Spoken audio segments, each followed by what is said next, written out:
Bonjour OK. Donc bonjour à toutes et à tous, bienvenue. Je suis ravie de partager cette heure avec vous. Donc moi, je m'appelle Marlène Biard, je suis coach professionnelle. Donc j'accompagne des particuliers en questionnement professionnel, en reconversion et j'accompagne également des entreprises pour améliorer le bien-être de leurs employés au travail. Donc, je suis aujourd'hui avec vous en tant que partenaire de YoBureau. YoBureau qui est une entreprise spécialisée dans le sport santé et qui intervient auprès de beaucoup d'entreprises partout en France pour proposer des cours de sport, mais aussi des conférences comme celle que nous allons partager aujourd'hui. Donc, nous avons une heure ensemble où nous allons parler charge mentale et gestion du temps. N'hésitez pas, pour ceux qui le souhaitent, à activer vos caméras, si vraiment sans aucune obligation. En revanche, pensez s'il vous plaît à bien désactiver vos micros de façon à préserver une qualité optimale d'écoute pour toutes et tous. C'est une conférence qui se veut interactive, donc je vais vous inviter plusieurs fois à partager via le module de discussion. Donc si vous voulez l'ouvrir, comme ça ce sera plus simple, donc par le module de chat de Zoom. Je n'ai pas de modérateur, donc si je ne réponds pas tout de suite à vos questions, veuillez m'en excuser, mais en revanche, on pourra en discuter à la fin puisque je vais garder un temps d'échange d'environ 10-15 minutes sur la fin de la conférence. Donc, je vous propose de commencer et de parler de la charge mentale. Normalement, tout le monde voit mon écran. Les objectifs de la conférence aujourd'hui, ça va être d'identifier déjà ce qu'est la charge mentale, de quoi on parle et surtout d'en comprendre les risques. De vous aider à réduire finalement cette charge mentale en vous proposant des méthodes d'organisation et de vous aider à réduire votre stress en vous mettant sur la voie d'une performance au travail, mais qui soit la plus sereine possible. Donc, je vous affiche le sommaire qui répond aux objectifs que je viens de vous présenter, définition, bonne pratique et un petit focus sur la gestion du temps avec un temps d'échange pour parler et pour poser toutes vos questions. Donc, la charge mentale, qu'est-ce que c'est? Alors, je crois qu'il y a quelqu'un qui du coup a activé son micro. Peut-être que c'est vous, Adélie, que je vois à l'écran. Merci beaucoup. Il n'y a pas de problème, ne vous inquiétez pas. Donc, la charge mentale, qu'est-ce que c'est? En fait, c'est une notion un petit peu plus complexe que la simple quantité de travail qui nous tombe dessus et qu'on doit absorber et qu'on doit gérer tant bien que mal. La charge mentale, c'est l'association de trois choses. La première, c'est la charge cognitive. Donc, ça va être toute, finalement, la quantité de travail effectif, tout ce qu'on doit vraiment penser, traiter. Ensuite, ça va être la façon dont on va répondre à cette charge. Et ça dépend vraiment de notre état psychique, émotionnel, de notre moment, de la période de vie dans laquelle on est, de notre état moral. Et enfin, bien sûr, cela va dépendre de la pression temporelle, c'est-à-dire tout simplement du délai imparti pour réaliser le travail demandé. Donc la charge mentale, en fait, c'est le coût de traitement d'une information pour un individu dans une tâche et dans un contexte donné. Donc ça, c'est Marie Lacroix, docteur en neurosciences, qui l'a défini de cette façon. Il y a une étude qui a été faite fin 2024 par le cabinet Sphinx qui nous dit que 88% aujourd'hui des Français se déclarent affectés par une charge mentale, dont 40% une charge particulièrement forte et élevée.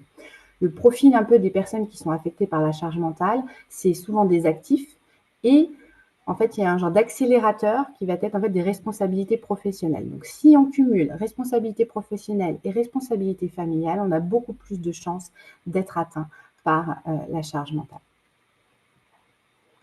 Alors, avant d'aller un petit peu plus loin, ce que je vous propose, c'est de procéder à votre autodiagnostic. Donc, je vais vous afficher une liste d'affirmations que vous voyez à l'écran. Je vais vous les lire et je vais vous demander de cocher mentalement le nombre d'affirmations pour lesquelles vous vous sentez concerné. Et une fois que c'est fait, de partager votre score dans le module de chat de Zoom. Donc, je commence la lecture. Je pense souvent au travail le soir. J'ai le sentiment de ne pas m'en sortir. Je me sens stressée par tout ce que j'ai à faire. J'ai des difficultés à m'endormir. Je pense trop. J'ai du mal à rester concentrée. J'ai des problèmes de mémorisation. Je me sens irritable. Donc voilà, je vous ai lu ces affirmations et je vous demande maintenant de bien vouloir partager dans le module de conversation le nombre d'affirmations pour lesquelles vous vous sentez concerné. Alors, 5, 5, 2, 5, ok, on a des scores, beaucoup de 5, ok, 6, 3, 3,5, intéressant, on en reparlera, Florian. Ok, donc on a plutôt des scores assez élevés. Donc la charge la charge mentale, si vous avez là de 0 à 2, c'est qu'a priori, vous n'êtes pas impacté. Donc, je crois que j'en ai pas vu beaucoup. Il y a du Nathalie qui a un 2 et sinon, c'est au-dessus. Donc, restez avec nous, Nathalie, comme ça, vous allez pouvoir nous partager vos secrets à la fin de la conférence. De 3 à 6, vous avez vraiment la charge mentale, en fait, a un impact sensible sur votre équilibre de vie et votre bien-être. Donc, on va partager des outils concrets pour la réduire. Et au-delà de 6, donc à partir de 7, votre charge mentale est élevée. Et là, il va falloir rester très concentré sur tout ce qu'on va se dire. Alors, il y avait des indications un peu dans les affirmations, mais selon vous, quels sont les risques de la charge mentale? Pareil, si vous pouvez partager en un mot, une phrase dans le module de conversation.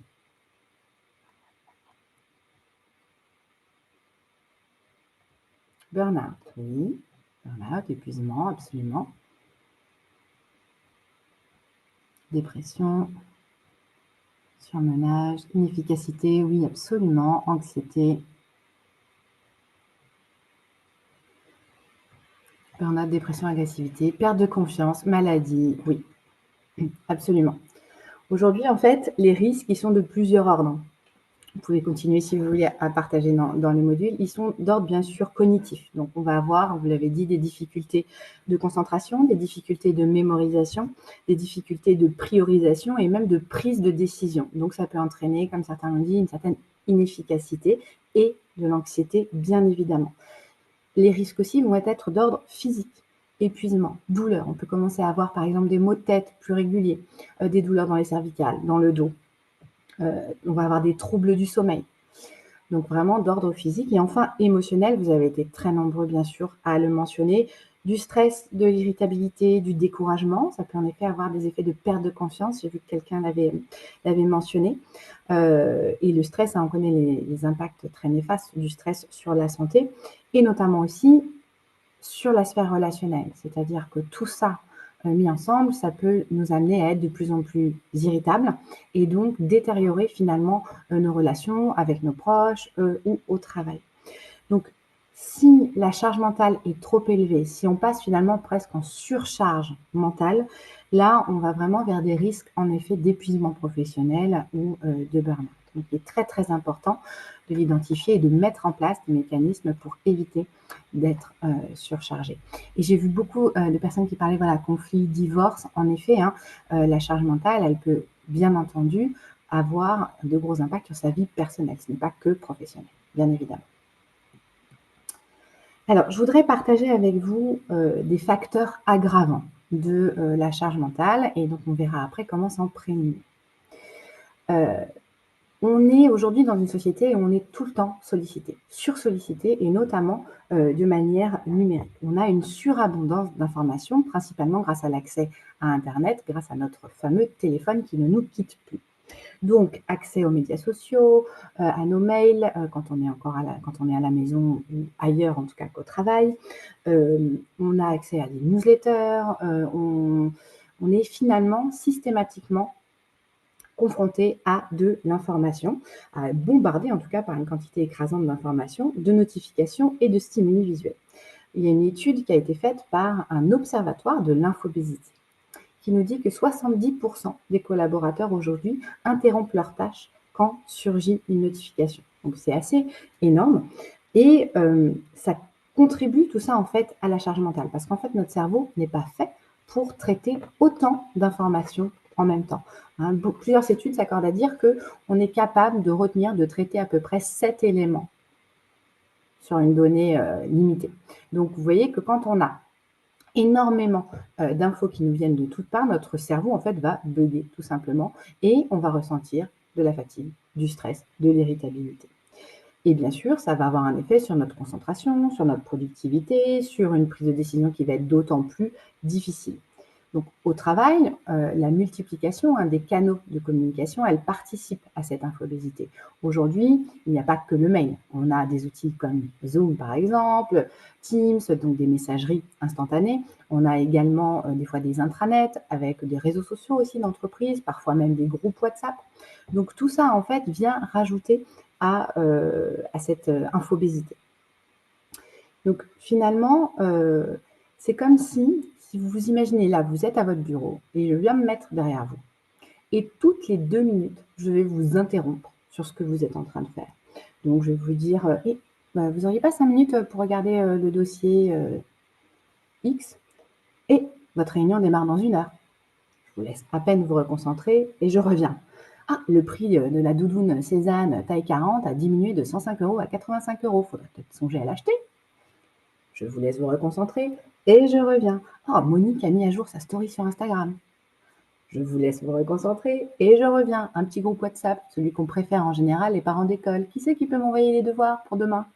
Donc finalement, ce mix, grâce à notre téléphone, de notifications personnelles, professionnelles, les mails, le Teams, les groupes WhatsApp, fait qu'on est vraiment submergé d'informations. Donc quand on sait qu'il nous faut à peu près 20-30 minutes pour vraiment être en pleine concentration, on voit bien que finalement, ces interruptions systématiques nous empêchent en fait de nous concentrer, d'être productifs et fatiguent notre cerveau. Si on fait juste un petit sondage, on a commencé il y a environ à peine 15 minutes. Est-ce que vous avez été interrompu par des notifications? Et si oui, et si vous voulez partager, combien de notifications? Donc quand je parle de notifications, ça peut être un message, un Teams ou un Zoom, un WhatsApp, une actu. N'hésitez pas à partager dans le module de chat.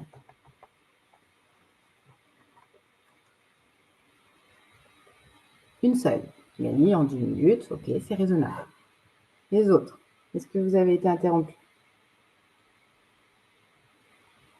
0, 0. Ah, c'est bien. On a des scores relativement faibles. Ok, parfait. Très bien. Donc, un autre facteur en fait de pénibilité et notamment d'infobésité, je me suis interrompue tout ça, c'est les mails. On y reviendra tout à l'heure sur les solutions, mais c'est vrai que les mails, c'est vraiment un facteur qui est utilisé par cet observatoire pour parler de pénibilité numérique, hein. On parle de 144 mails reçus en moyenne par semaine pour un cadre. Ça peut monter jusqu'à plus de 300 pour un dirigeant.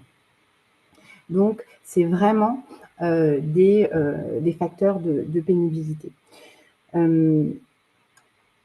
Est-ce que vous êtes par exemple concerné pour ce qui par le volume d'emails? Est-ce que c'est un sujet chez vous? Et comme ça, je vais aussi pouvoir vous proposer peut-être des solutions sur la deuxième partie de la conférence.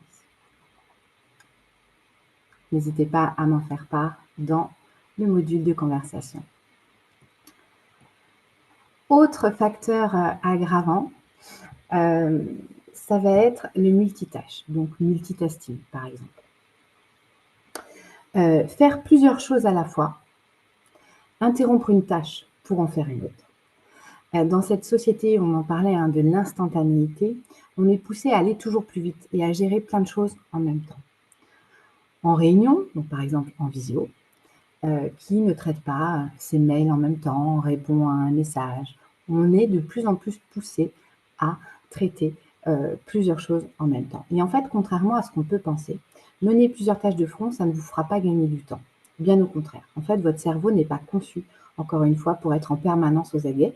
Et finalement, cette efficacité, elle va s'avérer inversement proportionnelle à votre capacité à papillonner.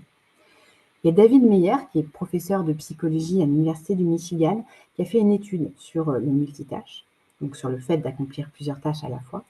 Et il a défini que ça augmenterait le risque d'erreur de 40%. Donc c'est vraiment considérable. Et plus étonnant encore, le Chicago Tribune a publié un article qui s'appelait « Le multitasking nous rend idiots ». En fait, les résultats d'une étude réalisée par l'Institut psychiatrique de Londres ont révélé que passer d'une tâche électronique à l'autre entraînerait une baisse du quotient intellectuel plus importante encore que le fait de fumer du cannabis. Donc finalement, ça nous rend encore plus lents et encore plus idiots d'essayer de faire plein de choses à la fois. Donc on augmente notre risque d'erreur. Donc à éviter absolument, vouloir aller plus vite en gérant plusieurs choses à la fois. Alors, on a vu les facteurs aggravants, on a vu ce qu'était la charge mentale, on a vu les risques de la charge mentale. Maintenant, on va surtout se consacrer aux bonnes pratiques. Comment fait-on pour réduire la charge mentale? En fait, vous avez à peu près 3 niveaux d'action. Déjà, agir sur votre environnement, on va y revenir, agir sur vous et optimiser bien sûr vos méthodes d'organisation. Alors, agir sur votre environnement. Déjà, la première chose à faire quand on se sent en surcharge, quand on se sent en déséquilibre, c'est d'en parler. En parler à vos proches et pour le contexte professionnel, en parler autant que possible à son manager ou à votre équipe d'ailleurs. Essayez de trouver des solutions. Proposez peut-être des process allégés, des priorisations. On pense souvent à tort que les gens vont voir qu'on est débordé, qu'on n'en peut plus. Euh, mais en fait, c'est hyper important de verbaliser et de pouvoir en parler. Et de pouvoir en parler, bien sûr, de manière constructive, en essayant de chercher ensemble, avec son équipe, avec son manager, des solutions. Il y a quand même une notion dans la charge mentale de co-responsabilité. Souvent, dans les couples, on entend des femmes se plaindre de charge mentale ou des hommes parfois se plaindre de charge mentale, même si c'est plus rare. Mais il n'y a pas vraiment de partage et d'essayer de trouver en fait des solutions. Il y a vraiment une notion de co-responsabilité. Si j'en prends plus parce que j'ai l'impression que c'est moi qui le ferais mieux, et bien finalement, j'ai ma part de responsabilité dans cette surcharge mentale. Donc, c'est important d'en parler et vous le verrez ensuite, bien sûr, de déléguer autant que faire se peut. Donc, si par exemple, vous avez des collaborateurs ou vous-même êtes stressé par le fait, moi j'avais une collaboratrice qui était très stressée par un email du vendredi. Moi, le vendredi, c'était mon moment où je faisais le point sur ma semaine. J'envoie un petit mail en disant, bon ben voilà, pour la semaine prochaine, il faudra qu'on pense à ça, ça, ça, il y a ça à faire. Ça la stressait énormément parce qu'elle n'arrivait pas à déconnecter le week-end. Elle me l'a dit et du coup, j'ai programmé mon email du vendredi pour le lundi matin. Comme ça, elle l'avait à son arrivée. Donc, il y a des petites choses comme ça où si elle ne me l'avait jamais dit, j'aurais jamais pensé à faire ça. Et en fait, en faisant des petits ajustements, on peut participer à réduire la charge mentale de ses collègues et collaborateurs. Limiter les mails. On passe en moyenne 5 heures par jour à traiter les emails. Donc, c'est vraiment très, très important. Alors, petit spoiler, plus vous allez envoyer d'emails, plus vous allez en recevoir. Donc déjà, la réduction des emails, elle passe déjà par une auto-régulation. Avant d'envoyer un email, bien choisir ses destinataires, s'assurer que ça ne peut pas être réglé peut-être par un échange via messagerie instantanée, éviter de répondre systématiquement à tout le monde. Hein, vous savez, ces fameux mails parapluies où on se protège, on met toute la boîte en copie. Essayez aussi peut-être dans votre temps d'organisation de planifier des périodes dédiées au traitement de vos emails et de couper les notifications quand ce n'est pas le cas. Mettez en place peut-être des filtres, des règles de tri pour vraiment essayer de calibrer l'importance et le temps, la priorisation à chacun de vos emails. Il y a plusieurs méthodes qui sont proposées pour ça. C'est difficile parce que c'est assez en fonction en fait de l'entreprise dans laquelle vous allez travailler, de vos sujets, de votre poste, mais il y a quand même une technique qui marche assez bien en termes d'organisation pour le tri des mails, c'est tout simplement le délai imparti pour y répondre. Qu'est-ce que ça veut dire? Ça veut dire que dans vos dossiers, plutôt que de traiter par exemple des dossiers clients, vous pouvez simplement avoir un dossier aujourd'hui. Ça veut dire que ces mails-là, que vous allez mettre dans le dossier aujourd'hui, il faut les traiter dans la journée. Cette semaine, vous les traitez dans la semaine et ce mois. Ça, c'est une technique qui a été assez éprouvée et qui marche bien pour la gestion des mails. Et pour plus avoir ce sentiment un peu d'hyper-réactivité par rapport aux mails et de bien savoir les traiter et les prioriser. Protégez votre attention. On a parlé tout à l'heure un peu des notifications. Essayez de supprimer les notifications. Par exemple, ce week-end, si vous avez un peu de temps, faites du ménage dans votre smartphone. Essayez d'aller voir les applications qui vous envoient des notifications qui ne vous intéressent pas, mais que vous laissez parce que vous n'avez jamais le temps finalement de vous en occuper. Supprimez les newsletters que vous ne lisez jamais. Essayez vraiment de protéger votre attention en supprimant tout ce qui est finalement superflu, inutile. Enfin, on va parler de la réunion. Alors pareil, la réunion est un sujet et c'est un sujet dans beaucoup d'entreprises. On passe énormément de temps en réunion et plus on a de responsabilités, plus on passe de temps en réunion. Donc juste petit b.a.-ba d'une réunion efficace et vous verrez que c'est un b.a.-ba mais qui est finalement malheureusement pas souvent mis en place. Toute réunion doit avoir un ordre du jour. Toute réunion doit avoir un compte rendu à l'issue de sa réunion et envoyé avec des pour-actions. Toujours avoir dans sa réunion un timekeeper qui n'est bien sûr pas celui qui anime. Parce que celui qui anime va se laisser perdre en fait dans sa notion du temps. Donc quelqu'un d'autre qui lui gère le timing en fonction des sujets et donc de l'ordre du jour. Essayez de laisser du temps entre les réunions. Plus on a de responsabilités, souvent on est dans des tunnels de réunions. On enchaîne les réunions sans jamais avoir de temps entre.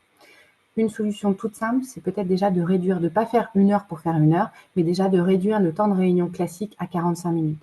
Ce qui peut laisser un petit battement, pour ceux qui en ont plusieurs, de 15 minutes pour pouvoir rédiger le compte-rendu, prendre note de ce qu'il a à faire et ensuite pouvoir enchaîner plus sereinement sur une autre réunion. Et ensuite, je ne sais pas, avez-vous déjà entendu peut-être parler, toujours dans le module de chat, du système ROTI? Est-ce que ça vous parle? Le système ROTI dans le module de chat? Non. Non, non, non. Alors, le système ROTI, c'est quelque chose de très simple à mettre en place, mais disons qu'il faut un peu l'assumer. Quand on a des réunions qui durent, quand on a plein de réunions qui parfois sont inefficaces, et pour pouvoir faire le tri entre toutes ces réunions et que tout le monde finalement s'accorde à dire qu'on devrait les réduire, il y a ce système à mettre en place. C'est très simple, c'est qu'à la fin de la réunion, vous demandez à tous vos participants de la réunion d'évaluer le temps investi pendant cette réunion à main levée de 1 à 5. Donc chacun va donner une note en fait. 5 doigts, ça veut dire que c'était excellent. La réunion valait vraiment beaucoup plus que le temps qu'on y a passé. 4 doigts, c'était une bonne réunion, ça veut dire qu'on a gagné plus de temps qu'on y a passé. 3 doigts, là, on est vraiment sur une juste moyenne. J'ai pas vraiment perdu mon temps, mais c'était sans plus. 2 doigts, c'était utile, mais ça valait vraiment pas tout le temps qu'on y a passé. Et 1 doigt, c'était inutile, je n'y ai rien gagné. Donc c'est un système qui peut sembler un peu brutal, mais qui a le mérite d'être très efficace si tout le monde joue le jeu. Souvent, vous verrez peut-être que les gens vont avoir tendance à mettre 3, parce que comme ça, ils ne se mouillent pas trop. Donc ce que vous pouvez faire, c'est supprimer le 3. On met 1, 2, 4 ou 5. Et ça nous permet vraiment de savoir si cette réunion a été utile ou pas. Bien sûr, une note, ça ne suffit pas. On demande à ceux qui ont perdu du temps pourquoi ils ont perdu du temps. Et on essaye de s'améliorer sur les futures réunions. Et de plus en plus aussi, d'entreprises maintenant organisent carrément des journées sans réunion. Il y a notamment aux États-Unis, parce que ça part souvent des États-Unis, des entreprises comme Google ou comme Slack qui ont lancé le Focus Friday. Et en fait, c'est un vendredi où il n'y a aucune réunion. Ce qui permet en fait à leurs collaborateurs, tout simplement, de pouvoir s'attaquer à ce qu'ils n'ont pas eu le temps de traiter pendant la semaine, d'avoir vraiment une journée productive pour gérer soit beaucoup de mails, soit un dossier sur lequel ils n'ont pas pu avancer. Donc le Focus Friday, ça peut être aussi une solution à mettre en place, bien sûr, au sein de son entreprise et en accord avec son entreprise, mais où on limite les réunions. Et sinon, si ce n'est pas possible, de manière plus simple, bloquez-vous dans vos agendas des créneaux en fait de productivité. Donc vraiment des créneaux où on ne peut pas vous caler de réunion et où vous pouvez avancer sur vos dossiers. Une bonne manière donc de réduire un peu la surcharge parce qu'on va traiter efficacement ces dossiers. Le deuxième niveau d'action, je vous le disais, c'est agir sur vous parce que finalement, la meilleure arme pour vaincre la surcharge mentale, c'est vous. Se fixer des limites. Ça, c'est vraiment la première chose. Quitter le travail à l'heure, ne pas répondre aux emails après une certaine heure, ne pas accepter de réunion après une certaine heure. Pour certains, les limites, elles sont essentielles et elles sont faciles à mettre en place. Pour d'autres, c'est parfois très difficile de dire stop par peur d'être mal vu, par peur de voir ses relations avec ses collègues peut-être se détériorer, par peur de remarques de son manager. Pourtant, il faut bien être conscient qu'imposer ses limites, c'est finalement prévenir en fait le fameux épuisement professionnel dont on a parlé tout à l'heure. À la longue, si vous n'imposez pas vos limites, ça va avoir des conséquences plutôt négatives, donc de la frustration, du stress, de la colère, une baisse de confiance en soi parce qu'on n'arrive pas finalement à tout cumuler et on n'est nulle part à la fois, ni dans sa vie personnelle, ni dans sa vie professionnelle. Donc prenez conscience que c'est parfois votre besoin de reconnaissance qui va vous pousser finalement à accepter toujours plus, mais posez-vous la question de savoir si c'est vraiment la meilleure solution. Finalement, le respect de ses limites, le respect des autres, il commence par une chose, c'est vous respecter vous-même. Donc ça, c'est extrêmement important. Le droit à la déconnexion, vous en avez sans doute tous et toutes entendu parler, il est entré en vigueur en 2017 et en fait, disons qu'il donne le droit aux salariés de ne pas se connecter à des outils numériques professionnels en dehors de leurs horaires de travail. Apprenez à dire non. Alors apprendre à dire non, ça revient finalement au sujet de se fixer ses limites. Prenez conscience de votre valeur, votre temps, il est précieux. Et vous êtes le mieux placé pour savoir là où vous devez accorder votre attention et votre temps. Quand on vous rajoute des dossiers, des sujets, n'hésitez pas à ne pas répondre immédiatement. Prenez le temps de faire le point sur tout ce que vous avez et ça vous permettra de faire une réponse argumentée. Soit un non, parce qu'en fait, je n'ai pas le temps pour telle et telle raison, parce que j'ai déjà tel et tel dossier, soit un oui, mais. Et là, on rentre en phase de négociation. On propose des alternatives avec le oui, mais. On négocie le délai, on négocie peut-être le process de validation, le niveau de détail demandé dans le dossier, ou alors tout simplement, on priorise un dossier. Prenez des pauses. Ça, c'est extrêmement important. Je vous le disais tout à l'heure, couper les notifications, mais quand vous faites des pauses, on n'est pas en face de son écran, on n'est pas sur son téléphone en train de regarder son email, on est vraiment complètement déconnecté. Donc, ça peut être aller boire un café avec des collègues et discuter, ça peut être aller marcher, ça peut être s'écouter une musique et juste ne rien faire ou rêvasser pendant 2 ou 3 minutes. Ces pauses, elles sont extrêmement importantes pour pouvoir régénérer, recharger les batteries de votre cerveau et ça vous rendra d'autant plus productif. Des études et notamment, je crois, Slack a fait une étude qui a montré que faire des pauses régulières augmentait la productivité de quasi 20%. Donc, c'est extrêmement important. Faites du sport. Le sport, c'est un excellent exutoire pour le stress. Ça nous permet vraiment de libérer des hormones du bien-être, de réguler nos émotions et donc de réduire notre stress et d'être plus performant finalement dans la gestion de notre charge mentale. Donc chacun choisit son sport, celui qui lui fait du bien, mais c'est extrêmement important d'avoir une activité physique régulière. Vous pouvez également, bien entendu, pratiquer des techniques de gestion du stress. Ça peut être de la méditation, ça peut être du yoga, ça peut être aussi de la cohérence cardiaque. Est-ce que certains d'entre vous connaissent la cohérence cardiaque, une technique en fait de respiration? Pareil dans les modules. Oui, oui. Ah, on a un petit peu de... On a du oui, du non. Oui, avec l'explication Respire Relax. Oui, merci pour le partage, absolument. J'allais vous en parler. Alors, la cohérence cardiaque, c'est vraiment un outil extrêmement efficace pour abaisser en fait son stress, sa tension, son anxiété.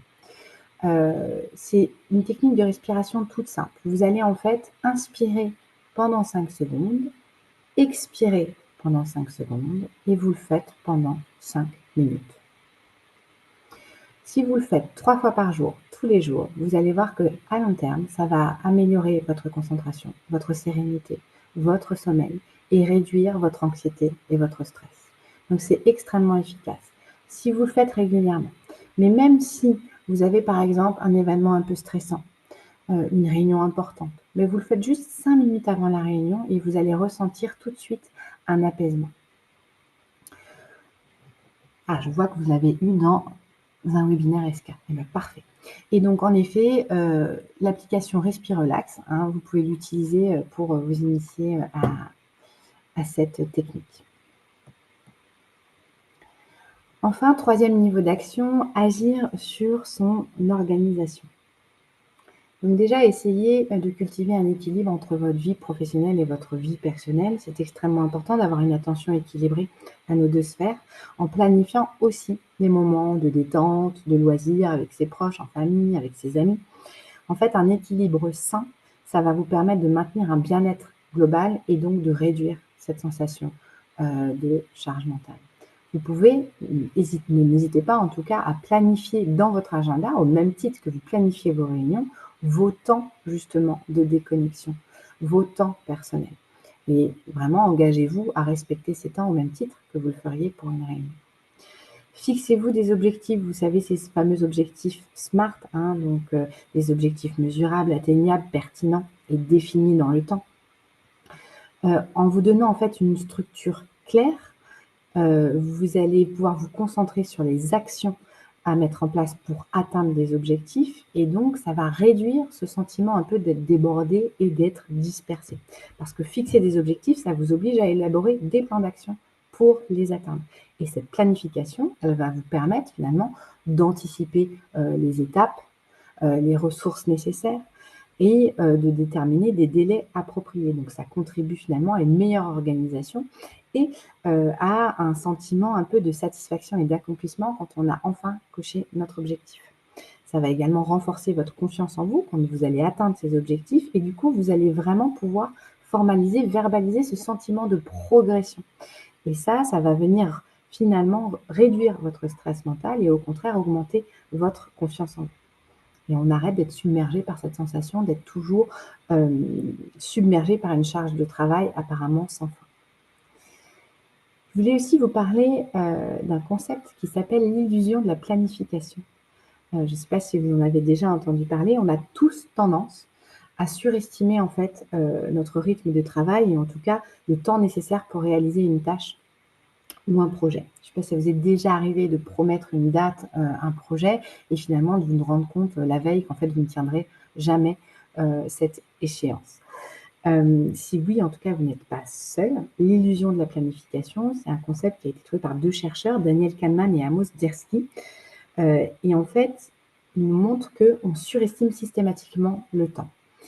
Et ce qui est assez intéressant, c'est qu'on a beau s'être fait avoir 1 fois, 2 fois, 3 fois, on va continuer finalement à surestimer. Donc c'est ce qu'on appelle l'illusion de la planification.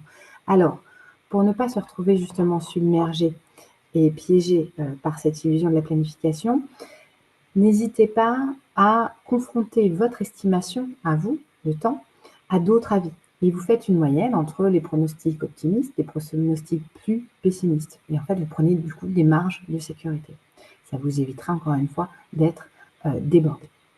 Enfin, écrivez. Ça, beaucoup d'études scientifiques s'accordent à dire qu'en fait, lorsque vous écrivez les tâches que vous devez mener, vous libérez finalement votre cerveau de la charge de devoir retenir et donc de la charge mentale.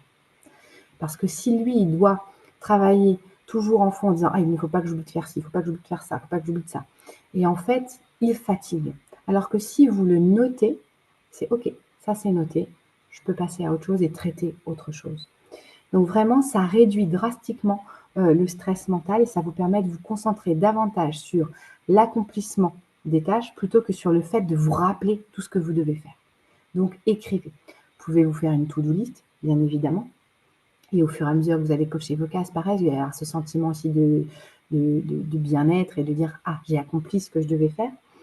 Vous pouvez aussi, avoir un petit carnet, à côté de votre lit parce que souvent le soir, je ne sais pas si vous êtes concerné et si oui, vous pouvez le partager, mais on a tendance à ruminer, à se rappeler tout ce qu'on n'a pas fait, tout ce qu'on doit faire le lendemain.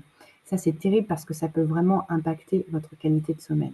Donc pour cela, prenez un carnet à côté et juste notez et encore une fois, ça libère votre cerveau de la charge de devoir retenir et vous allez avoir une meilleure, qualité, de sommeil.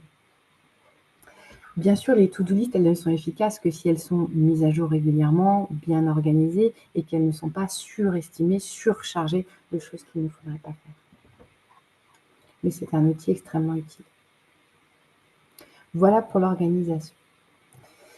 Ensuite, finalement, l'outil clé, hein, pour gérer aussi, pour avoir une performance sereine et bien gérer sa charge mentale, c'est de savoir gérer son temps. Alors pas forcément en déléguant tout aux autres, comme, le propose ce dessin humoristique, mais plutôt en utilisant des outils de gestion du temps. Est-ce que certains d'entre vous ont déjà utilisé la matrice Eisenhower? Et si oui, vous pouvez le mettre dans le module de conversation. Oui, non, OK. J'ai du oui et du non. La matrice Eisenhower, pour ceux qui l'ont déjà utilisée, ce serait intéressant si vous voulez, en parler à la fin pour pouvoir partager à ceux qui ne connaissent pas, à quel point ça vous a été utile et peut-être les limites aussi de cet outil, mais en tout cas, c'est toujours bien d'avoir du partage d'expérience. En fait, la matrice Eisenhower, c'est très simple, c'est un outil de gestion du temps qui classe les tâches en fonction de leur importance et de leur urgence. Donc vous le voyez à l'écran, ça permet de prioriser, nos activités en fonction de 4 cadrans: important et urgent, important mais non urgent, urgent mais non important et non urgent non important. Et donc en fonction, en fait, de ces critères, on va soit traiter en priorité, donc tout ce qui est important et urgent, soit planifier si c'est important mais que ce n'est pas urgent. Si ce n'est pas important mais que c'est urgent, autant que possible, bien entendu, on essaye de déléguer. Et enfin, si c'est pas important ni urgent, pour le coup, soit on élimine, soit on reporte à dans un mois, ou en tout cas quand il sera temps, on laisse mûrir. Donc cet outil, il est extrêmement utile pour pouvoir prioriser et gérer son temps. Et donc je garde en tête les noms et notamment Nathalie qui a l'air d'avoir apprécié l'utilisation de cet outil pour en parler à la fin. Autre outil qui peut être intéressant, c'est la méthode Pomodoro. Pareil, est-ce que certains d'entre vous connaissent cette méthode ou l'ont déjà utilisée? Non, non. Ok. La méthode Pomodoro, elle est en effet un peu moins connue. C'est tout simplement on a vu tout à l'heure les outils, en fait, les effets néfastes du multitâche. Pomodoro, c'est hyper intéressant pour essayer justement de se concentrer sur une tâche à la fois et d'aller vraiment accomplir chaque tâche. Donc, si vous avez tendance à être facilement distrait, à vous disperser, à avoir du mal à vous concentrer, c'est vraiment un outil extrêmement utile. Elle a été créée par Francesco Cirillo, pardon pour l'accent, qui est un étudiant italien. Et en fait, son nom, on le doit à l'outil qu'il utilisait, c'est-à-dire un minuteur de cuisine en forme de tomate. Donc, comment ça fonctionne? C'est très simple. Vous avez votre to-do list. Donc, vous savez ce sur quoi vous devez avancer. Vous définissez en fait les tâches à mener dans la journée. Et ensuite, vous allez vous planifier des sessions de 20 à 25 minutes. Donc, vous allez découper en fait les tâches à effectuer dans ces sessions de 20 à 25 minutes. Une fois que tout est planifié, vous lancez votre minuteur. Bien sûr, vous avez préalablement prévenu vos équipes que là, vous êtes booké toute la matinée, par exemple, sur une tâche ou un dossier. Donc, personne ne vous dérange. Vous fermez la porte de votre bureau ou alors vous vous mettez vraiment en sourdine et vous vous lancez sur une première session de 25 minutes. Et là, vous allez vraiment vous concentrer uniquement sur la tâche à accomplir. Vous ne faites rien d'autre. Si vous avez des pensées parasites qui viennent, vous les notez sur un post-it et vous mettez de côté. Mais vous vous concentrez uniquement sur la tâche à accomplir. Au bout des 25 minutes, vous faites une pause de 5 minutes. Et je parle bien sûr d'une vraie pause. Vous allez boire un café, vous dégourdir les jambes, vous allez changer d'air.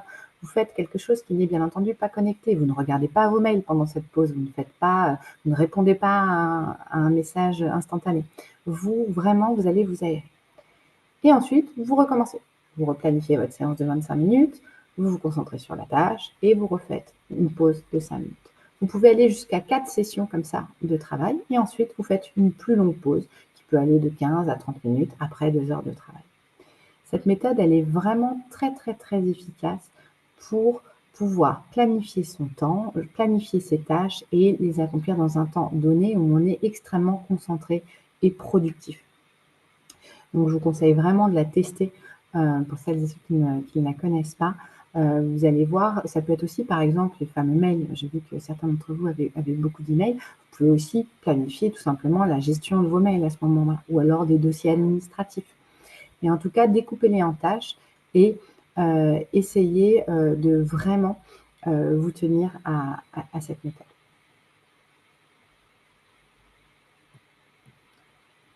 Donc, ce qu'il faut retenir. Je suis trop fatiguée. Et ensuite, Victoria est fatiguée. Ce qu'il faut retenir en tout cas de cette conférence, c'est bien entendu de prioriser et d'organiser, de développer des compétences en gestion du temps. Donc, vous pouvez tester par exemple la matrice Eisenhower ou en tout cas la méthode Pomodoro pour ceux qui ne la connaissent pas. Pensez vraiment à essayer de vous fixer des limites. Écrivez, faites-vous des to-do list, prenez un petit carnet pour pouvoir vraiment essayer de mettre sur papier tout ce que vous devez retenir. Communiquer, que ce soit à vos proches ou dans la sphère professionnelle, dès que vous sentez que vous passez vraiment en surcharge, essayez de communiquer et de trouver, de co-construire en tout cas des solutions pour essayer de vous alléger. Prenez des pauses, donc des pauses qui soient régulières et qui soient déconnectées, c'est extrêmement important. Ça permet à votre cerveau de se régénérer et d'être moins fatigué, moins stressé. Pratiquer du sport, des techniques de gestion du stress comme la cohérence cardiaque. Et bien sûr, cultiver cet équilibre qui est extrêmement important entre votre sphère professionnelle et votre sphère personnelle en planifiant des moments dans votre agenda qui sont vraiment juste pour vous ou pour passer du temps avec vos proches. On en arrive au terme de cette conférence. Avant de passer au moment d'échange, je voudrais vous proposer de relever un petit défi, parce que c'est pas le tout d'avoir écouté, et je vous remercie d'ailleurs pour votre attention, tous ces conseils, tous ces outils. Maintenant, il faut les mettre en place, hein. Le meilleur moyen d'y arriver, c'est petit pas par petit pas, d'essayer de mettre en place certains outils. Donc, je vous ai fait une liste de défis, mais après, vous pouvez tout à fait la compléter ou en tout cas vous créer vos propres défis. Tester peut-être la méthode Pomodoro, couper vos notifications pendant une demi-journée, vous faire une vraie to-do list, éliminer peut-être 3 tâches superflues dans la semaine, hein. Vous pouvez par exemple le lundi matin prendre 15 minutes de planification et vous dire: «Bon, qu'est-ce qui est superflu là dans la semaine? Qu'est-ce qui va être trop? Comment est-ce que je peux améliorer cette semaine pour vraiment être moins en surcharge?» Mettre en place la technique du rôti pour les réunions et prendre de vraies pauses déconnectées. Et je vous laisse bien sûr partager, si vous le souhaitez, un défi que vous allez relever ou un défi que vous voudriez rajouter. Et je me tiens à votre disposition pour répondre à vos questions.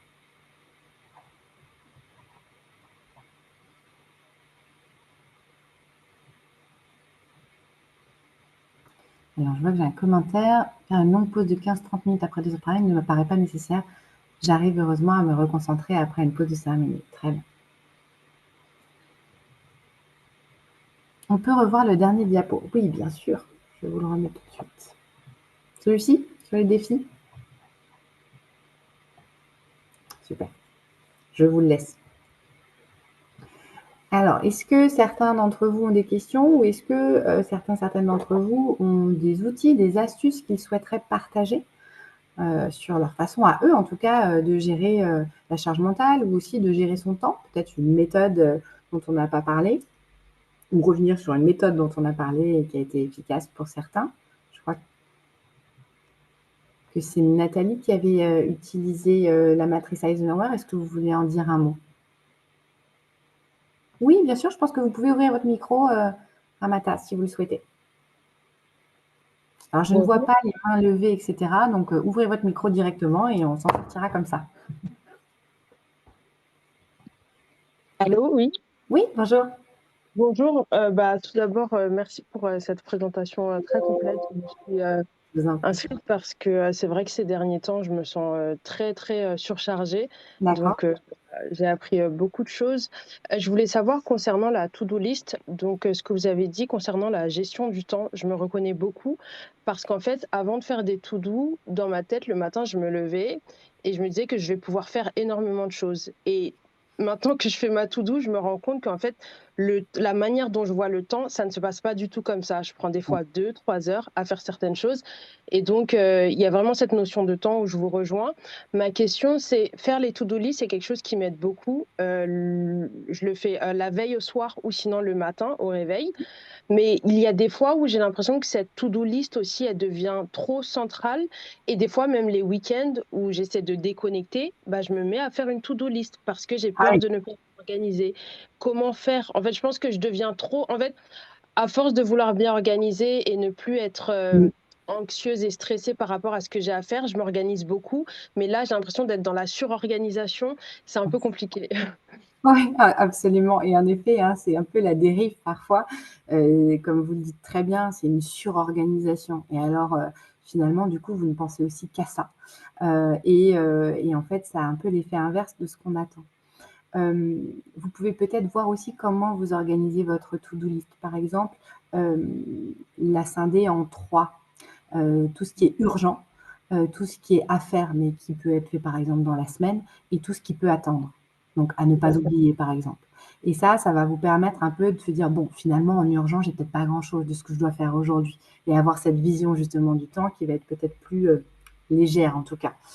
Et ensuite vous forcez un peu à déconnecter. Alors, je ne sais pas si vous avez, si vous pratiquez un peu des techniques, notamment la cohérence cardiaque comme on en a parlé, ou si vous êtes particulièrement connecté ou pas, mais vraiment essayer d'inclure ce genre de moments, de cohérence cardiaque par exemple ou de pause vraiment déconnectée au fur et à mesure de vos journées parce que ça va vous permettre de réduire un peu, cette anxiété liée à votre surorganisation. D'accord. D'accord, oui, je suis connectée parce que je suis entrepreneur aussi, donc et je rédige en fait, j'ai un site internet, donc c'est là où en fait, bah oui, je passe ma journée devant l'écran et si je prends pas le temps de vraiment fermer mon ordinateur et dire là tu t'arrêtes, bah toute la journée je peux revenir sur un sujet, etc. Donc Bien sûr. d'accord, très Voilà, bien. merci en tout cas pour votre question et votre partage. Alors, je crois que Aline, vous avez une question. Ou Oui, peut-être un c'était témoignage. euh, on m'avait conseillé, enfin il y avait une psychologue qui m'avait conseillé de ne pas avoir des to-do list trop longues Mm. pour pas se sentir submergé en fait, parce que quand une to-do list devient vraiment trop longue, ça peut avoir l'effet inverse que Mm. celui de nous apaiser, mais au contraire de nous angoisser encore plus parce qu'on se sent oppressé, submergé par la quantité de choses à faire.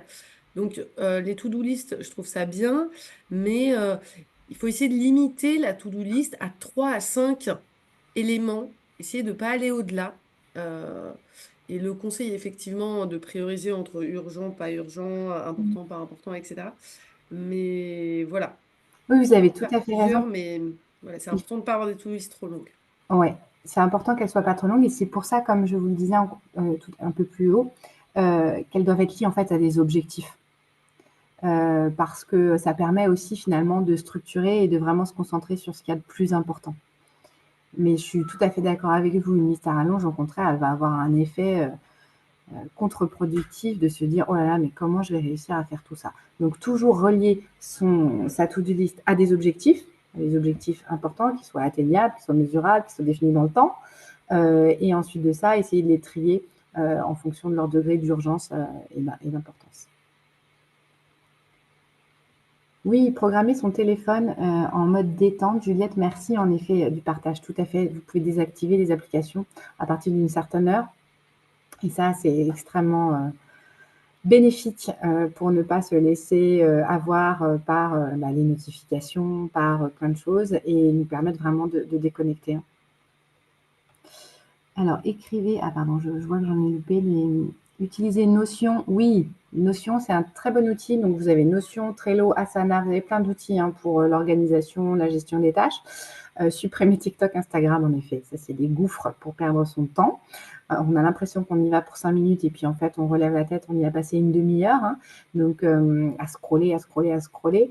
Donc, essayez bien sûr ou de supprimer ou de limiter votre temps. Hein. Ça rejoint un peu soit le mode détente du soir, soit tout simplement, vous savez, vous pouvez programmer dans votre téléphone une autocensure, un peu une autorégulation où on se dit je me limite à 1 heure sur Instagram par exemple par jour.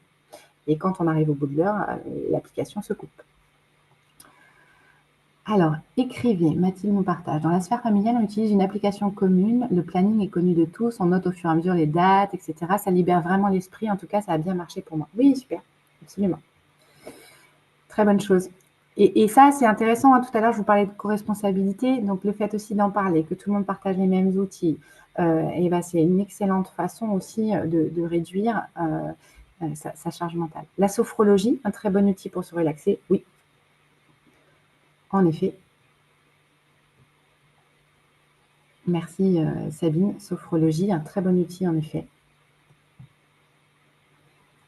Est-ce que vous avez d'autres astuces, outils que vous utilisez?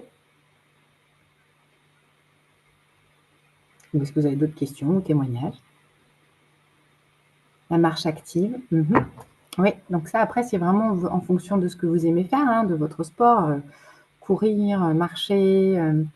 Il y en a où ça ne va pas être le sport, mais ça peut être aussi, je ne sais pas, du jardinage, de la cuisine, mais faire pleinement la fameuse pleine conscience, hein, ce que vous êtes en train de faire, vous concentrer uniquement sur ce que vous êtes en train de faire, ça permet d'apaiser son mental.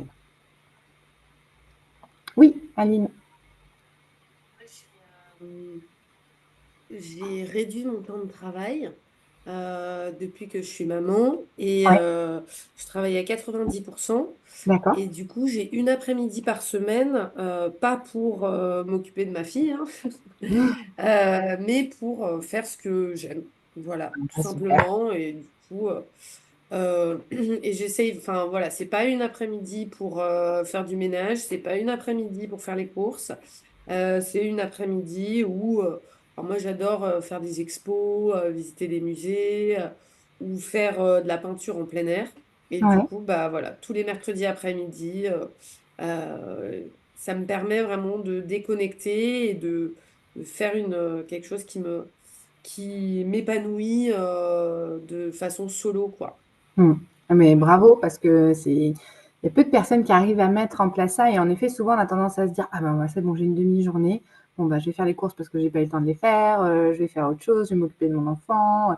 Et en fait, c'est le piège. Donc, arriver à vraiment maintenir un créneau juste pour soi, c'est extrêmement bénéfique. Bravo d'arriver à le mettre en place. Et quand on ne peut pas avoir forcément un 90% ou moins, n'hésitez pas tout simplement à vous bloquer des moments dans la semaine sur l'heure du déjeuner où vraiment vous allez faire quelque chose juste pour vous, mais de manière assez régulière. Merci beaucoup, Annie, pour ce partage. Est-ce qu'il y en a d'autres qui veulent partager un outil, une astuce, une technique? Il nous reste encore 5 minutes. Non? Est-ce que vous avez des questions? Est-ce qu'il y a un élément sur lequel vous voudriez que je revienne? N'hésitez pas.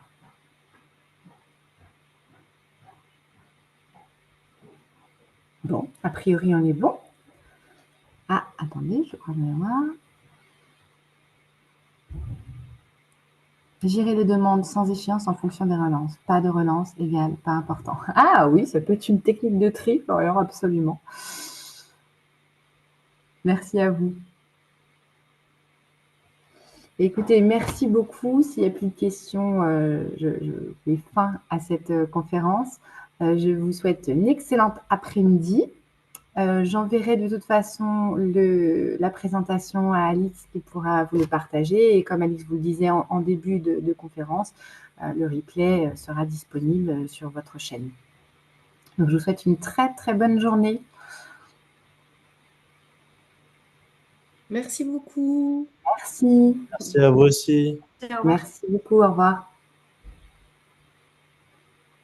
Merci beaucoup. Au revoir à tout le monde. Au revoir. Bonne journée.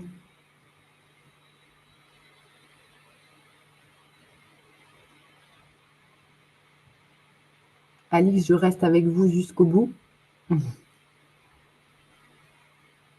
Merci à vous.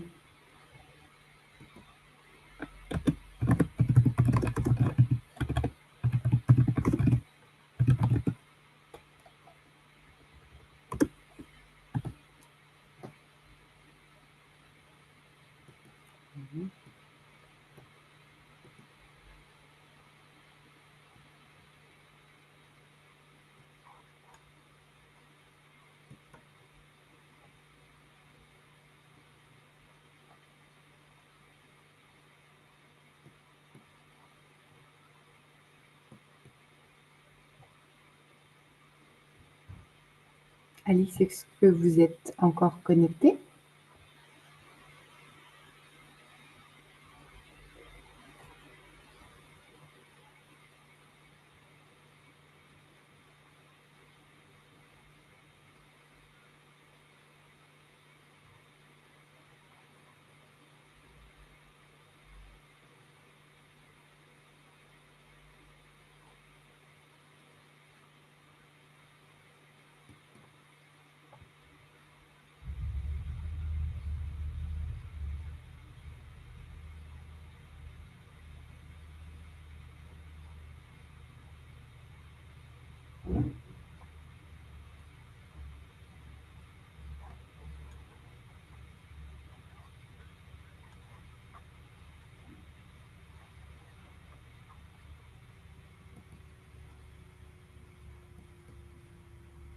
Tu parles, Léo?